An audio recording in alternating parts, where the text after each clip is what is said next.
tuned as we continue our series on First Ladies, live Monday night at 9 Eastern on C-SPAN, C-SPAN 3, C-SPAN Radio, and cspan.org. The U.S. Senate is about to meet. Senators begin the day with about an hour of general speeches. At 10:30 Eastern, they turn to a judicial nomination for the U.S. Appeals Court. The Senate will vote on moving the nomination forward, and then a vote on a Farm Bill amendment. Vermont Senator Bernie Sanders has proposed to let states require that genetically engineered food be labeled as such. Several other amendments are pending to the Farm Bill. It sets agriculture and food stamp programs for the next 5 years. The House is in. They take up a student loan bill. Debate on that on C-SPAN, and now to the Senate here on C-SPAN 2. The Senate will come to order. Today's opening prayer will be offered by Rabbi Michael Beals, Rabbi at Congregation Beth Shalom in Wilmington, Delaware.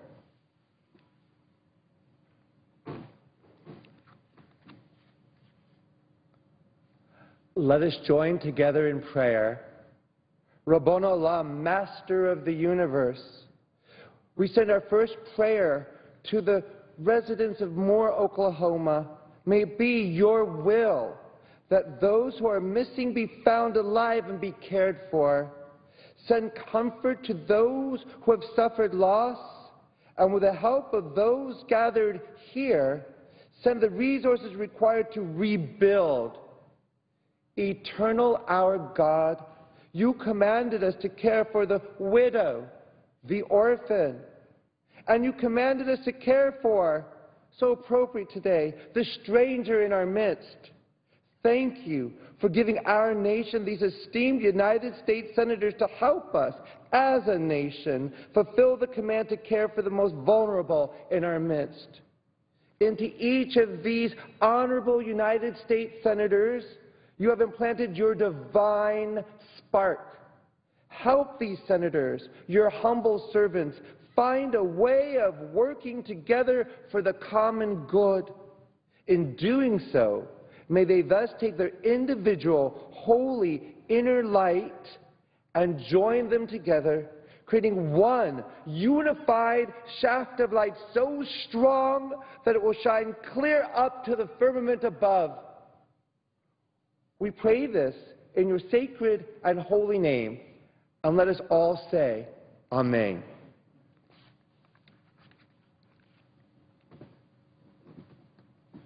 Please join me in reciting the Pledge of Allegiance to the flag. I pledge allegiance to the flag of the United States of America and to the republic for which it stands, one nation, under God, indivisible, with liberty and justice for all.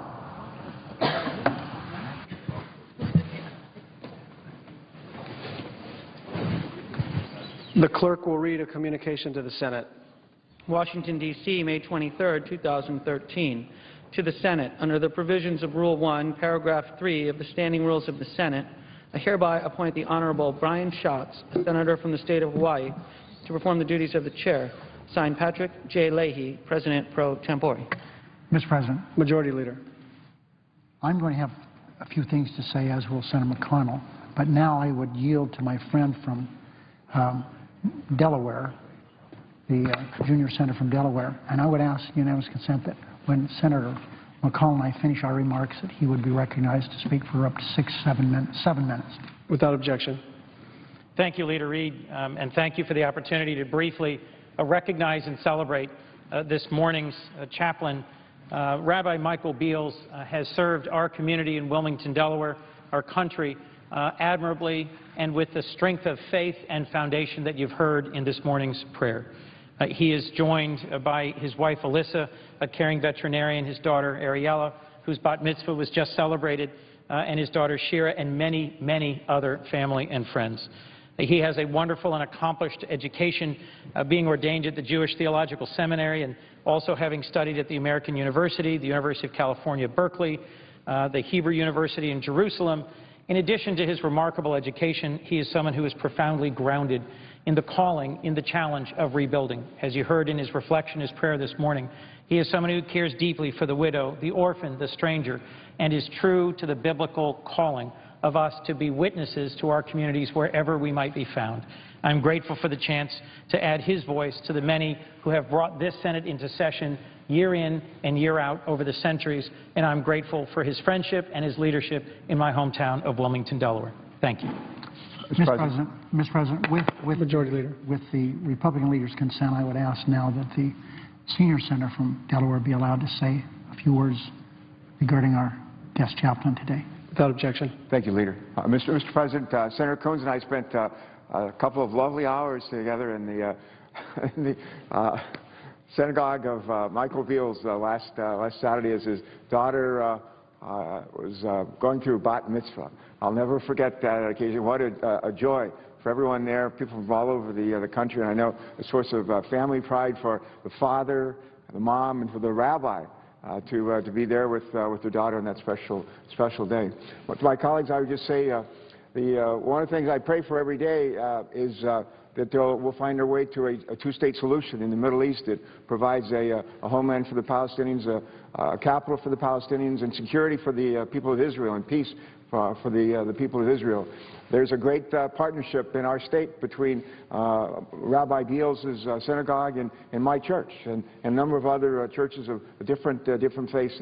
And I just want to mention that here today and to thank you for your commitment, not just to the least of these in our society and those that need our help, but also across the world to a really big trouble spot that needs our attention and our thoughts and our prayers. But I thank you very much for being here today. Thank you for your prayer. And Mr. Leader, thank you for letting me say a few words. Mr. President. Majority Leader. Following the leader remarks, the Senate being a period of morning business until 10:30 this morning. The time until then will be equally divided and controlled between the two leaders or the other designees. And if, Mr. President, if the Republicans want to use the extra time because of my two Democrats here, that no problem with that. The chair will know how much time was taken by Senator Coons and Senator Carper. At 10:30, then, there will be two roll call votes. First, a cloture vote on this Srinivasan nomination for the D.C. Circuit, and a second, a vote on the Sanders Amendment to the Farm Bill. The managers will continue to work through amendments to the Farm Bill today. Senators will be notified when additional votes are scheduled. I would note, Mr. President, that we're going to see if we can get a finite list of amendments today on the Farm Bill. Senators Stabenow and Cochran are working on that. That would be nice if we could do that. Also, we hope we can work something out so that we can finish our work today. If we don't, then we'll have to be here tomorrow in the afternoon to finish this circuit court thing. Mr. President, I grew up, that's what I wanted to be as a baseball player, as I was a boy, but I didn't take long until I learned that I wasn't big enough, fast enough, or good enough to be the baseball player of my dreams, but that hasn't taken away my love of the game. I followed it so closely for these many years, and I followed it really, really closely. I was a cheerleader for any team that Greg Maddox was on. He came from Valley High School in Las Vegas, was almost immediately was a star baseball player in the major leagues, and whatever team he was on was the team that I cheered for. I've been here in Washington now for a number of years. They've had, in recent years, a professional baseball team. I'm reminded, Mr. President, when I was going to law school back here and working in this building, I went to Griffith Stadium and watched baseball games. I only watched two, but I watched the Washington Senators play the New York Yankees twice. Mickey Mantle, Yogi Berra, all that crowd. So I remember that. In recent years, in fact, the last 2 years, I have focused on the Nationals a lot because of another phenomenon from Las Vegas by the name of Bryce Harper. And he's meant so much to that team, as we learned last night. He's recovering from running into the wall at full speed, hurting himself. But last night he was the reason they won. He had a home run and a double in the 10th inning and made a sensational catch. He's really very, very good. The reason I mention that, Mr. President, Davey Johnson is the manager of the Washington Nationals. He's managed 5 different Major League Baseball teams. He's one of the greatest managers in the history of baseball. Won pennants, won national championships.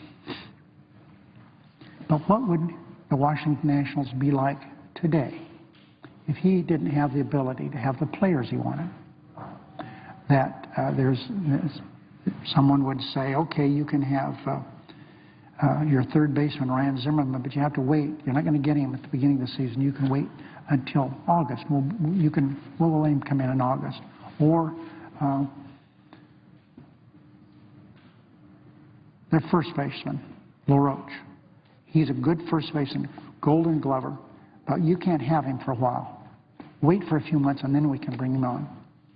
Well, that, Mr. President, is an example of what is going on here in the United States Senate. The President of the United States does not have the team that he wants, the team that he deserves. Yesterday, my friend, and he is my friend, the minority leader, offered a full-throated defense of the dysfunctional status quo here in Capitol Hill. Here's what he said, quote, "I think we've demonstrated there's no real problem here," end of quote, talking about the Senate.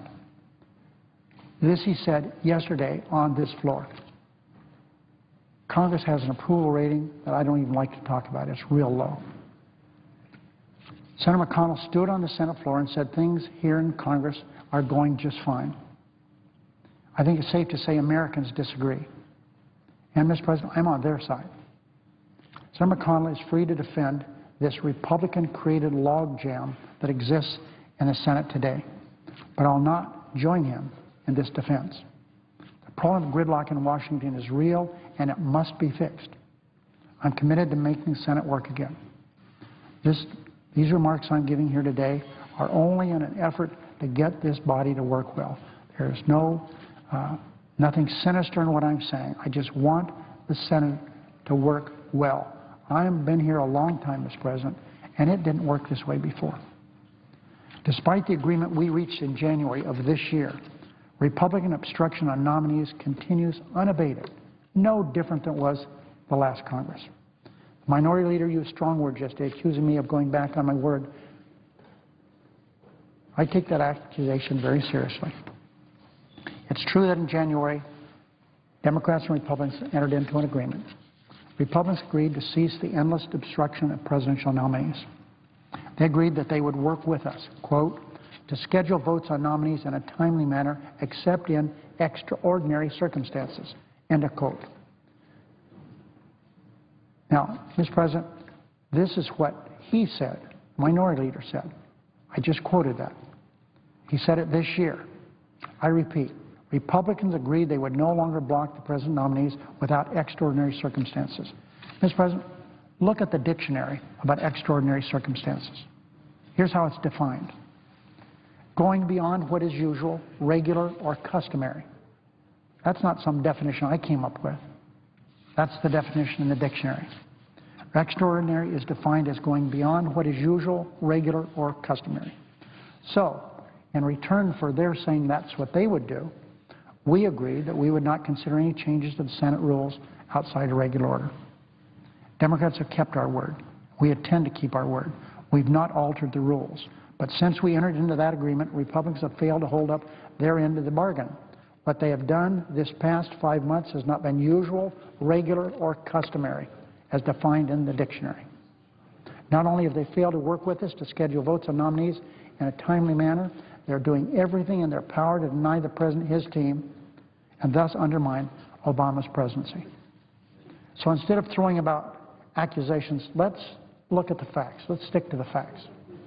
Republican obstruction has slowed down nearly every nominee that President Obama has submitted. Even cabinet secretaries have faced unparalleled procedural hurdles, and Republicans are threatening to block many more of them. For example, in the some 230-plus years we've been a country, for the first time in the history of this country, while a war is going on and one is winding down, for the first time in the history of this country, Senate Republicans filibustered the nomination of Secretary of Defense, Chuck Hagel, who, by the way, is a Republican and, by the way, is a Vietnam hero for his combat activities there and was a Republican senator from Nebraska. The minority leader himself is threatening to block President Obama's nominee for Secretary of Labor, and he said so. Secretary of Labor is a good person. Mr. President, he put himself through school working as a garbage man. His parents are immigrants. Republicans on the...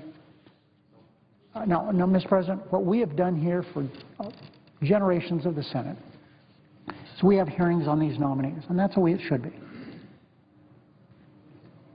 And there in recent years have been, after the hearings have taken place, a senator will say, I have a few more questions. We'll send them. And it was hand 2 or 3, 4 or 5 questions.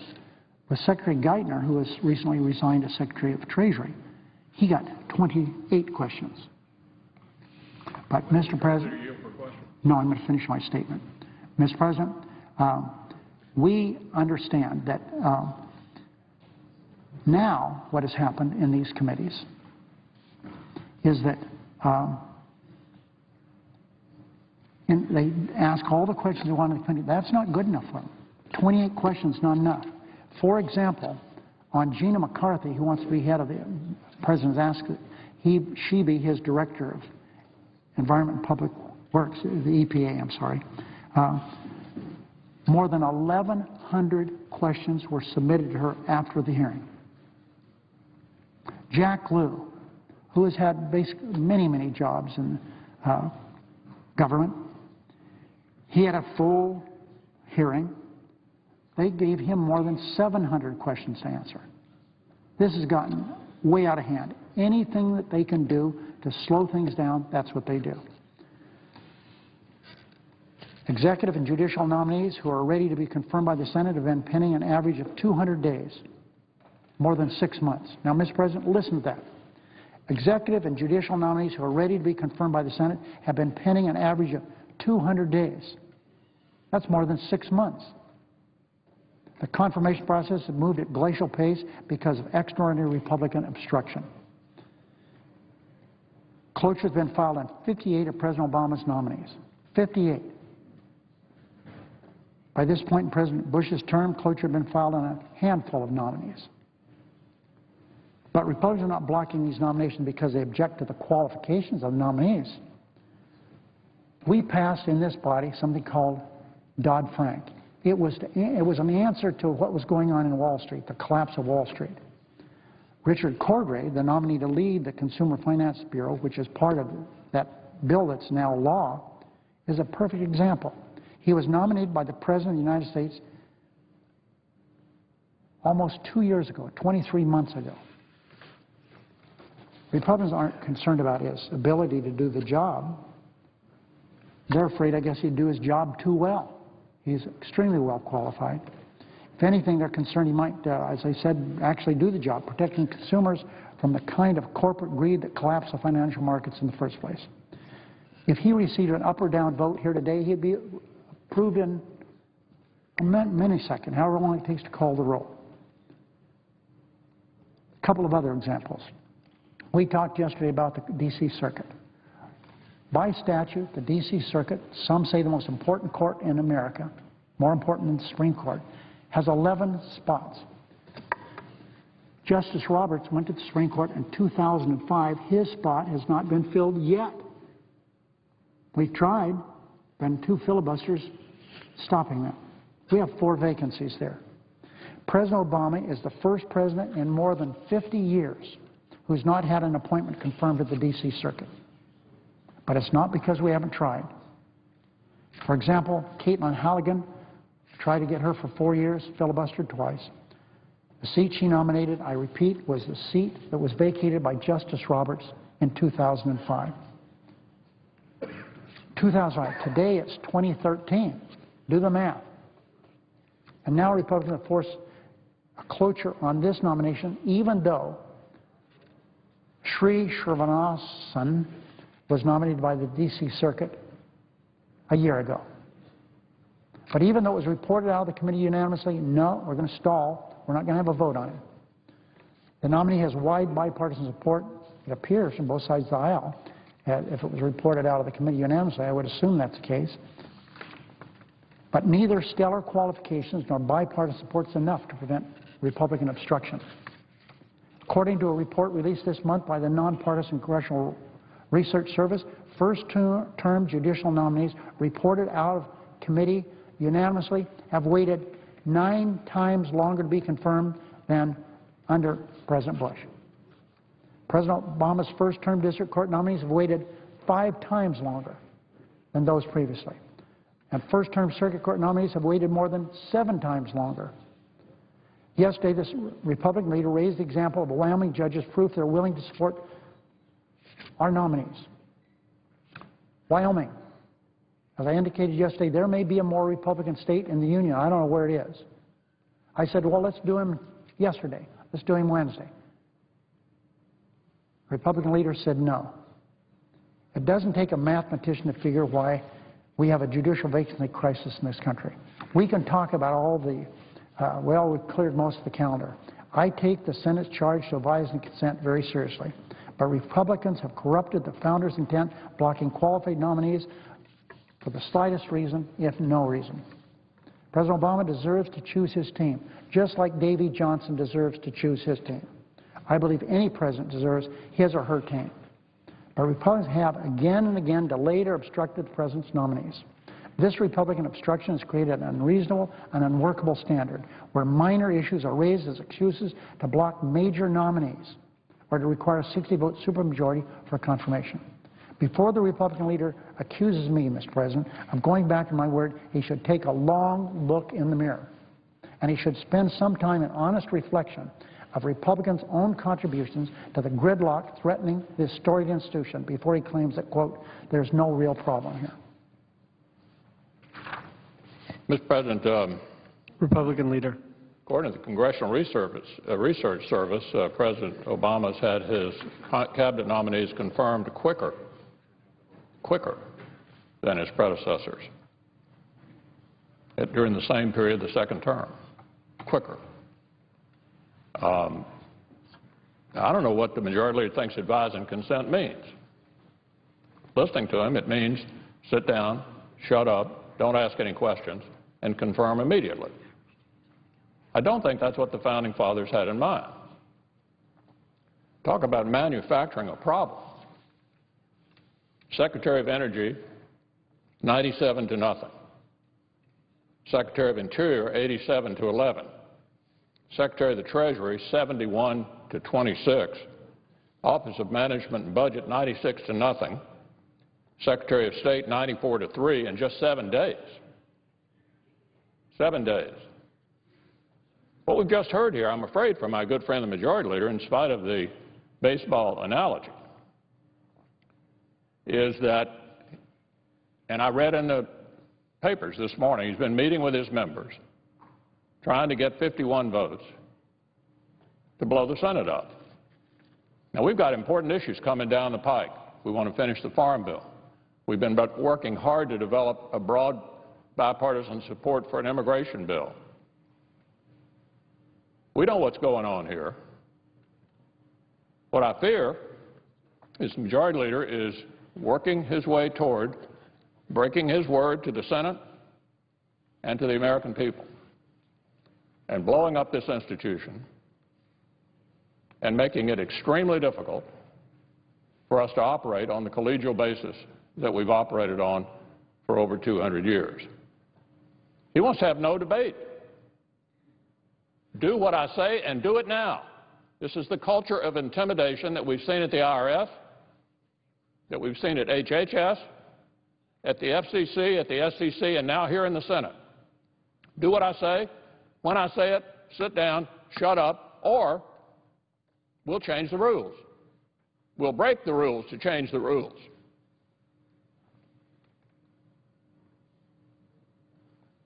Now, we need to think over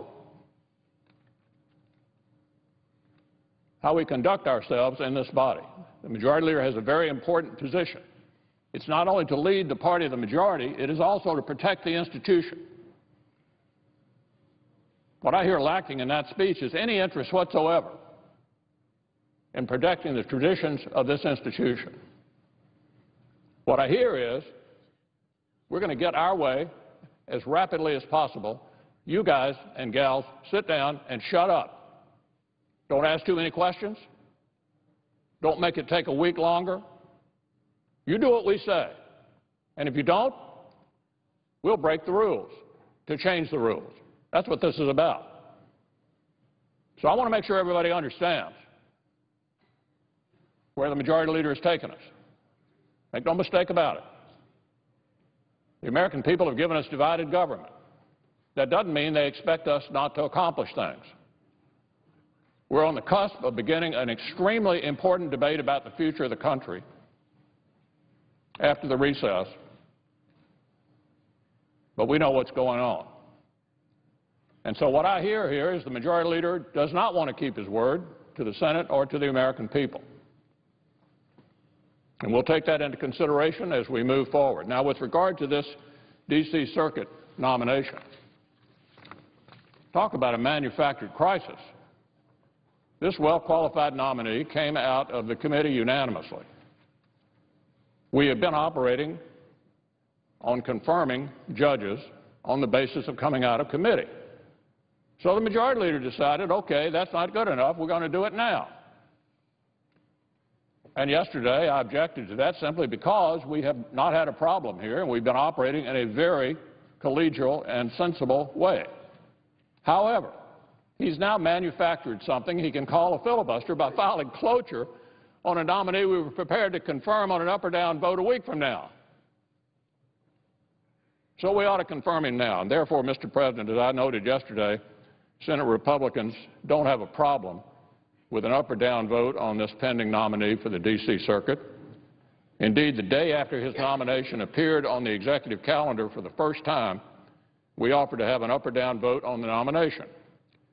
The only thing we asked was that members who did not serve on the Judiciary Committee have at least a reasonable amount of time to review his record. Unfortunately, the majority would not take yes for an answer. Instead, it moved to set a 60-vote hurdle by filing cloture on the nomination the day after it first appeared on the calendar. It was heavy-handed and, frankly, completely mystifying. Like I said, the nomination had been on the executive calendar for barely a day. Barely a day. But we're not going to let the majority leader manufacture an obstruction crisis where none exists. Therefore, I would ask consent that the cloture vote schedule for the executive calendar number 95 be vitiated. Further, the Senate proceed to executive session at 1 p.m. today for the consideration of calendar number 95. There will be 1 hour of debate equally divided in the usual form. And at the use of yielding back of time, the Senate proceed to a vote on the confirmation of the nomination with no intervening action or debate, with the President then notified of the Senate's action. Mr. President. Is there objection? Reserving the right to object. Mr. President. Majority Leader. I'm not going to have a long conversation this morning with my friend, the Republican leader, other than to say this. My speech speaks for itself. I wrote it. No one else wrote it. It's my speech. And I want everyone to look at that. I want the Republicans to look at it and Democrats to look at it. I also want the record to be clear. This man, who we're going to vote on this afternoon at 1 o'clock or 2 o'clock, whatever time the consent agreement suggests, has been waiting 1 year. 1 year. So you can talk about how quick it came, but this man's been waiting for a year. I went through the statistics. I'm not going to go over them again. I hope things work out in the Senate, that we don't have to go through any more procedural battles here. But things are not working well. I went through the statistics. They're in my speech. I don't object. Without objection, so ordered. Mr. President. Republican Leader. Let me make sure everybody understands where we are. Let's have no misunderstandings. What the majority leader is doing is trying to get 51 votes to break the rules of the Senate, to change the rules of the Senate. We know what he's doing, and let's make no mistake what the stakes are. He is threatening this institution, which he's elected in part to protect, by manufacturing a crisis that does not exist. And of course, as we all know in the Senate, every senator has the ability to impact how we do business. unanimous consent means exactly what it says, unanimous consent. So I hope the Majority Leader will think long and hard. I hope our friends in the majority, who may someday be in the minority. I know there are a lot of new Democratic senators who think that will never happen. But amazingly enough, the American people do from time to time change their minds about who they would like to be running the country.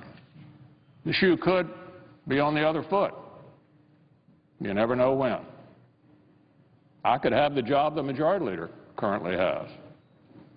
I think we need to think long and hard about protecting this institution and its traditions, and particularly manufacturing crises when they don't exist. Mr. President, I yield the floor. Mr. President. Prior to coming to Congress, I was a trial lawyer. Tried more than 100 cases to juries.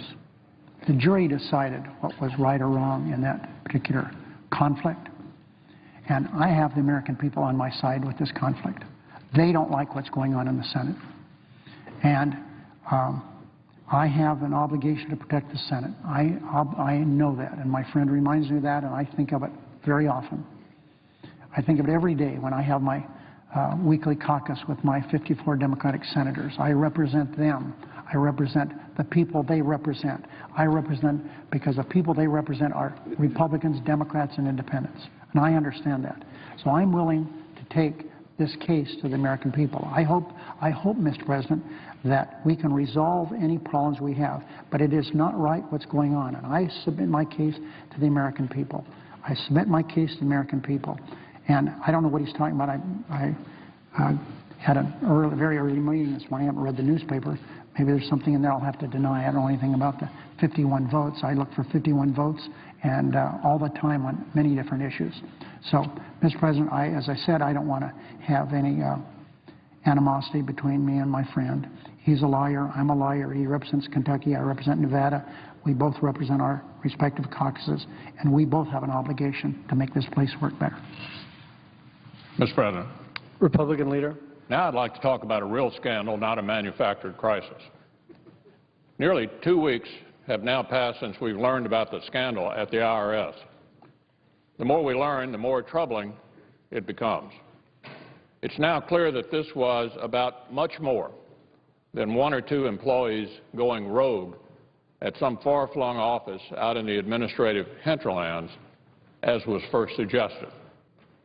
The facts we've seen so far point to something far more systemic than that. And it really shouldn't surprise anybody. I mean, this is the IRS we're talking about. The IRS. This is an agency that's basically a euphemism for mind-numbing bureaucracy.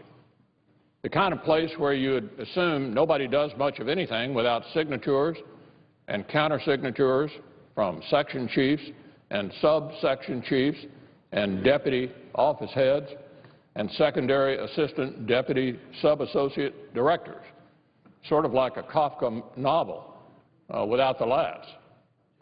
So what we've first heard always stretched credulity. I mean, employees at ground zero of the federal bureaucracy going rogue? Come on. And just think back to the testimony we heard this week or didn't hear. Why did Lois Lerner and other senior and former IRS officials refuse to address questions that they had previously misled Congress? Somehow I doubt it's because they had nothing of interest to say. We'll look forward to hearing more from them, and we'll look forward to hearing from whomever actually made the decisions that led to these abuses, since no one we've heard from yet is able to take responsibility for what went on. And let's not forget that the administration continues to give us different timelines about who knew what and when. So the long and short of the situation is this. The public doesn't know the full story yet. A number of my constituents have shared stories with my office about the IRS auditing their organizations and businesses during the recent presidential campaign for the first time ever. All of a sudden, they get audited during a presidential campaign for the first time ever.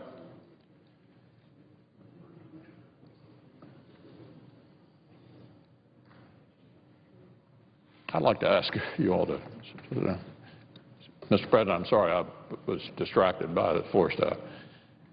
These folks believe the audits were conducted for no other reason than the fact that their groups were conservative. And they believe the questions they've been asked have more to do with their political views than their business activities. So without a proper investigation, frankly, we'll just never know. So we owe that to our constituents to have a detailed and deliberate investigation. That's why both House and Senate committees have begun investigations into the matter. That's why last week every Republican on the Finance Committee signed a letter to the Inspector General for Tax Administration requesting a probe into reports that the IRS leaked confidential information about conservative groups actually to their political opponents. Leaked information about conservative groups to their political opponents. And that's why even the FBI is looking into the matter. Because as Attorney General Holder recently testified, the IRS targeting of conservative groups could have violated numerous criminal provisions. I'm willing to bet there's a lot more we'll discover in terms of scope, in terms of timeline, in terms of who was involved and why. But we certainly can't go about fixing the problem. We can't remove all of those who need to be removed. We can't put standards in place if they're deemed necessary until we find out all the details. And here's another thing we shouldn't be doing: handing over the administration of Obamacare to these folks. Handing over the administration of Obamacare to the IRS. Think about that. A deeply unpopular law being administered by an agency that has so betrayed the public trust. Even the IRS staunchest defenders in this scandal describe their actions as a case of, quote, horrible customer service. That's the best they can say, horrible customer service. And now they're going to be put in charge of a new $1 trillion program, one that will give them access to all sorts of sensitive and deeply personal information. Well, that's just what the administration and congressional Democrats are about to let happen. The IRS is in charge of administering some of the most important elements of Obamacare. And for many Americans, that's going to mean submitted to probing questions about their health insurance, questions like, this is the IRS asking you, American citizens, do you have insurance? What kind of insurance is it? Does it follow our rules? And if the people at IRS don't like your answers, you'll be hit with new taxes. If the people over at the IRS don't like your answers to their questions about your health insurance, you'll be hit with new taxes. For small businesses, the questions are going to be far, far more extensive. And the consequences for noncompliance far, far worse. And the agency will have broad discretion to define what constitutes noncompliance. The IRS will have broad authority to determine what is noncompliance with Obamacare. This is nuts. The potential for waste and abuse would have been there regardless of which agency was put in charge of administering this bloated law. I mean, Obamacare is just massive. About 20,000 pages of regulations already. That's about 7 feet tall. So waste and abuse is basically unavoidable. But now we're going to have Americans worrying that they might be discriminated against too, just for having an opinion. And you know what? We're not going to be able to tell them not to worry because we don't know the truth ourselves yet. And guess who's heading the IRS office charged with managing Obamacare? Get this. It's the very same person who led the division of IRS now embroiled in the scandal, who oversaw the very office now under fire for the discriminatory and harassing behavior. I'm not making this up. So here's what needs to be done today. Number one, the administration needs to work honestly and transparently with us to get to the bottom of this scandal once and for all. They can do that by working cooperatively with congressional investigators. They can do it by testifying openly and sharing key documents with House and Senate committees. And they can help us conduct a thorough administration-wide review to ensure no other discrimination of this kind is occurring anywhere else in the federal government. Number two, the administration needs to suspend its implementation of Obamacare until all the things I mentioned have been taken care of. The Supreme Court declared the individual mandate, the core of Obamacare, to be a tax. So IRS involvement is going to be unavoidable, absolutely unavoidable. That needs to be halted. Better yet, the administration could work with us to repeal the law and put in place health reforms that might actually work to control costs and provide better quality of care for our constituents. I wouldn't hold my breath on that one, by the way. But here's what I do know. I know that we need to get to the bottom of this IRS scandal because at a minimum, Americans from the left, right, and center should not have to worry that their government will harass or intimidate them for daring to have an opinion and express it. They shouldn't have to worry about that when partaking in the political process. And they certainly should not have to worry about it when it comes to an issue as personal and as sensitive as health care. Mr. President, I yield the floor. Under the previous order, the leadership time is reserved. Under the previous order, the Senate will be in a period of morning business until 10:30 a.m., with senators permitted to speak therein for up to 10 minutes each, and the time equally divided between the two leaders or their designees.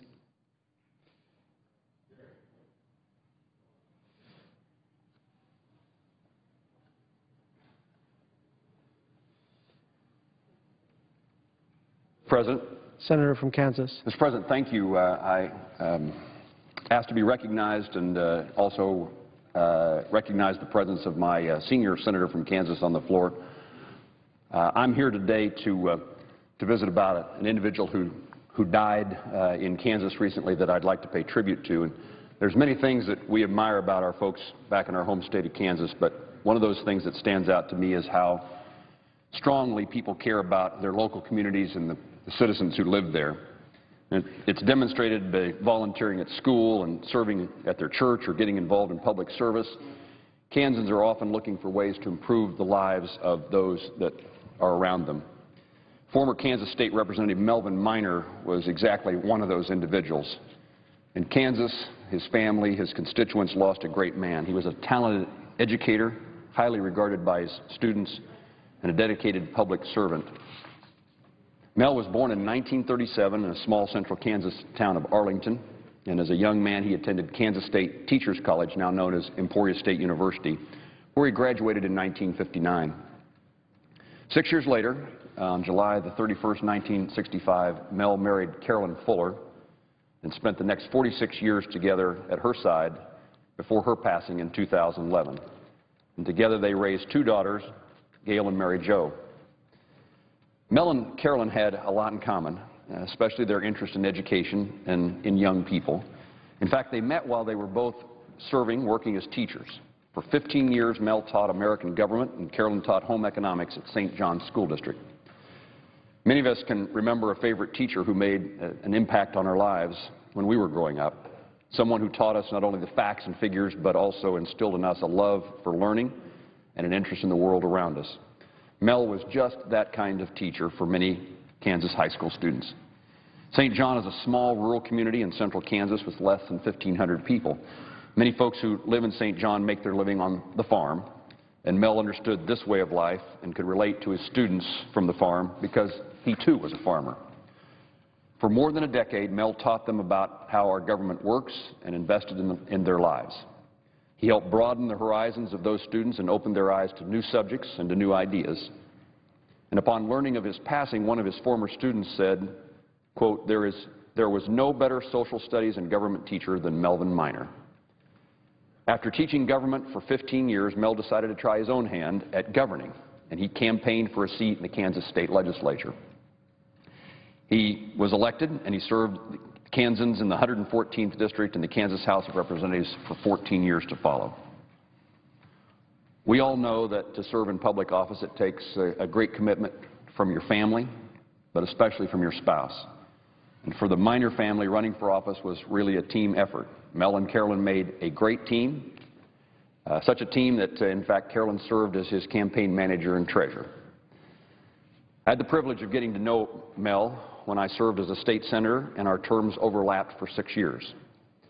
Even though we were different political parties, we had a lot in common because it was about our love for Kansas and interest in rural issues that brought us together. He was such a strong advocate for rural Kansas and the special way of life that we enjoy in small communities across our state. As a farmer, Mel was especially interested in agricultural policy, and he stood up for the best interests of Kansas farmers and ranchers. And as a longtime Kansas resident, Mel was well known and respected throughout our state, but especially there in central Kansas, where he was very active in the community of Stafford. He was a member of the Stafford United Methodist Church and served on the board of directors of St. John National Bank, the Zenith Co-op, and the Stafford Hospital District. He was also dedicated to making sure that all Kansans have access to a quality education and served on the Stafford Board of Education.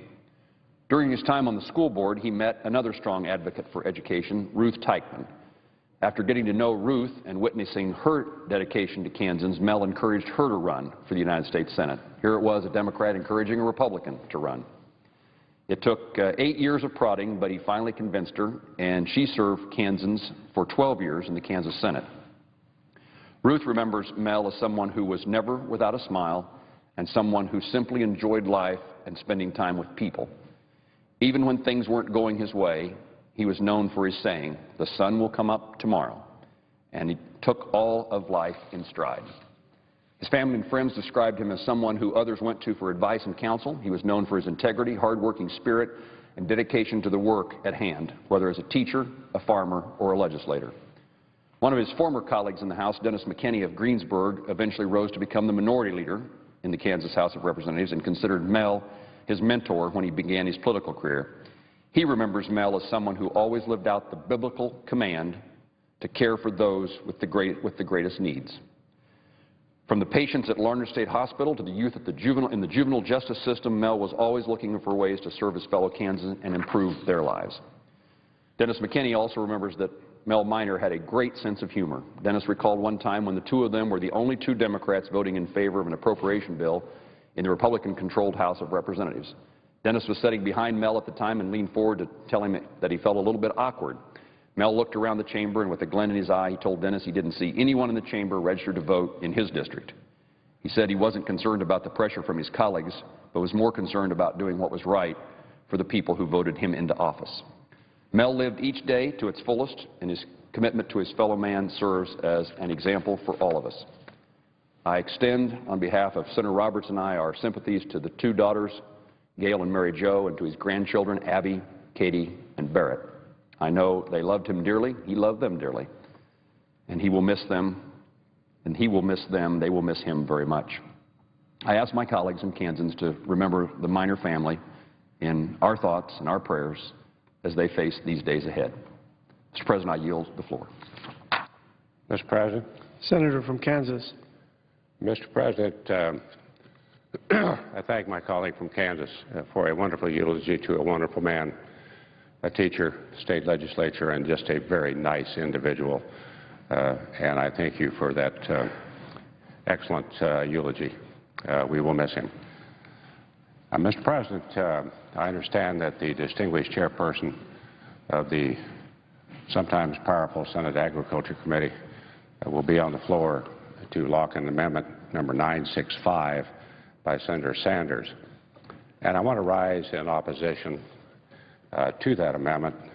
The amendment would allow states to require, let me emphasize the word require, that any food, beverage, or other product be labeled if it contains a genetically engineered ingredient.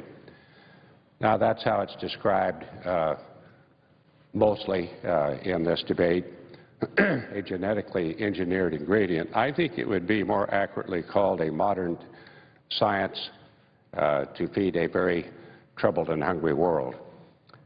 We already have policies and procedures, I would tell my colleagues, in place at the Food and Drug Administration to address labeling of foods that are derived from modern biotechnology. The U.S. standards ensure that all labels for all foods are truthful and are not misleading to the public. FDA has a scientifically based review process to evaluate all food products.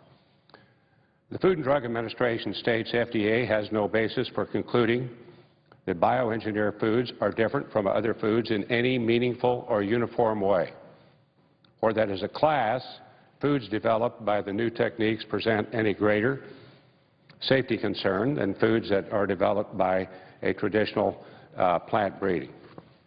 The FDA reviews products and determines that they are safe. I think we need to trust the science of their review and allow this process to work. This amendment would result, the amendment by Senator Sanders would result in additional cost to food producers, and that's going to come right back to consumers. The FDA has determined that approved biotech crops are not materially different than conventional crops and therefore do not require segregation from conventional crops. Now, the only difference here, if you have a bioengineered product, and let's say that you come from Africa, one of the countries over there that continually have a very difficult time trying to feed themselves, the only difference is that if you use a bioengineered product that makes that crop more resistant to heat or to rain or to a particular insect that is causing a lot of problems, you got a choice. You can have a crop, or you can have no crop, or you can have perhaps a crop with a pesticide, or you can have a bioengineered product that's perfectly safe. Furthermore, a change in policy would place additional costs on farmers by potentially requiring them to segregate crops and change their equipment. It would also be very problematic for grain processing facilities, and I know that some fail to recognize, and I know that many criticize the importance of biotechnology or criticize the safety of the product. I just say let science be the judge. Each product goes through extensive tests to ensure safety to both human health and the environment. There are different views, of course, on farming, and some of my colleagues here in the Senate believe we should focus on those that only farm a few acres, a small family farmer, somebody about 5'3" from Vermont, and then grow organic crops and sell them to the local farmers market. Nothing wrong with that. I encourage that. There's nothing wrong with organic farming and certainly nothing wrong with regards to farmers who farm less acres. You know, God bless them. However, if we're going to supply enough food for this growing population around the world, 9 billion more people in the next several decades, we need agriculture of all types, and that includes organic and conventional and biotech crops. The more nations we can help to feed and bring economic prosperity, the more stable the world will become. That's good for our families, our nation, and the world's stability. We can only do that through common sense policies based on sound science that would allow our producers to do what they need to do to get the job done. My colleagues, and I see the distinguished chairperson here. I will conclude in just about 30 seconds. And I'm glad that she is here. I would just say that to my colleagues in the Senate, we shouldn't be putting on lab coats individually and take action on this amendment. We have a clear, scientifically based review process that works. We pass this amendment probably in Vermont, California. You'll have a requirement. Some other states may or may not. In Kansas, we will not. And so our state legislature would have no need of putting on lab coats. But at any rate, the FDA has guidance for voluntary labeling, and companies that can choose to voluntarily label food and products if their customers want it, if they demand it. Let the consumer decide. I urge my colleagues to reject this amendment and yield back. Senator from Michigan. Thank you, Mr. President. Now that the Circuit Court nomination vote has been scheduled for later this afternoon, I ask unanimous consent that at 10:30 a.m. the Senate resume consideration of S. 954, the Farm Bill, that there be 2 minutes equally divided to a vote in relation to the Sanders Amendment 965 as provided under the previous order. Finally, following the confirmation vote at 2 p.m., the Senate resume legislative session in consideration of S. 954. Without objection, so ordered. Thank you.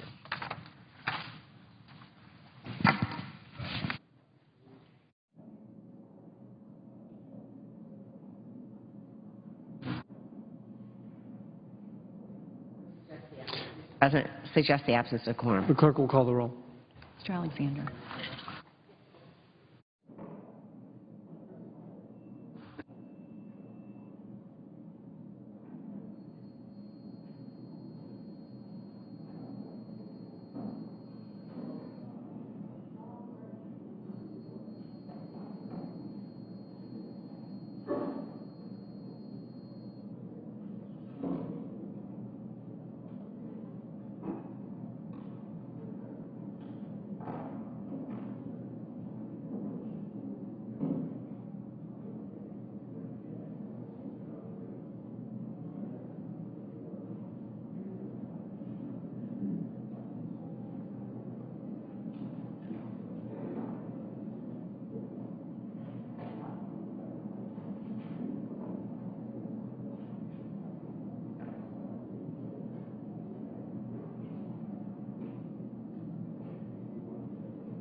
The Senate continues debate today on the Farm Bill, renewing agriculture and nutrition programs for the next 5 years.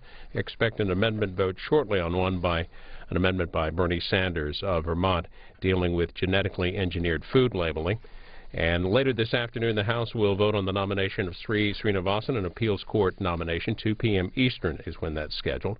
Over in the House today, they have one bill that they're working on as they wrap up before the Memorial Day break. It's a bill dealing with student loan interest rates that would tie the interest rate to the 10-year Treasury note. They're underway. A procedural vote, the rule vote, is underway now, and you can follow that debate in the House over on C-SPAN.